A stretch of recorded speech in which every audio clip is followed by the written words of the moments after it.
लाडकी बहीण योजनेबद्दल शिंदे आणि तटकरे खोटं बोलले का असा सवाल आव्हाडांनी केलाय। तर लाडक्या बहिणींना 2100 रुपये देणार असा आमचा जाहीरनामा दाखवा असं अजित पवार म्हणाले। मात्र राष्ट्रवादीच्याच जाहीरनाम्यामध्ये 2100 रुपयांचा वादा आहे। 2100 रुपये देऊन लाडक्या बहिणीला जर आम्ही सत्तेत आलो तर असं आश्वासन दिलं होतं। आम्ही सत्तेत आलोय ना, आम्ही देण्याच्या संदर्भात नाही म्हणलेलोच नाही। लगेच देऊ म्हटलेलं नव्हतं। माझं एक उदाहरण दाखवा जाहीरनामा। मला एकच मिनिट, मला वाद घालू नका, मला जाहीरनामा दाखवा। सध्या आम्ही लाडकी बहीण योजनेअंतर्गत दरमहा 1500 रुपये देत आहोत आणि नोव्हेंबरपर्यंत त्यांच्या खात्यामध्ये 750 रुपये जमा झालेलेच आहेत।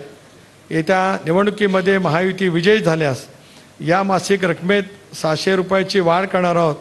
त्यामुळे पात्र महिलांना दर महिन्याला एकूण 2100 म्हणजे 2100 रुपये त्या ठिकाणी मिळतील। आजच्या अर्थसंकल्पात एक वाक्य शेतकऱ्याबद्दल नाही, एक वाक्य माझ्या महिला भगिनींच्या 2100 बद्दल नाही। अरे कमीत कमी मी तुला देऊ शकत नाही ताई, पण तुला शब्द देतो पुढच्या वेळेस नक्की देईन एवढी तर म्हणण्याची दानत ठेवावी। तर रागाने त्या पत्रकारांवर ओरडायचं, मला काय विचारतो? अरे तुमची लोक बोलली होती ना, आम्ही थोडी बोललो होतो।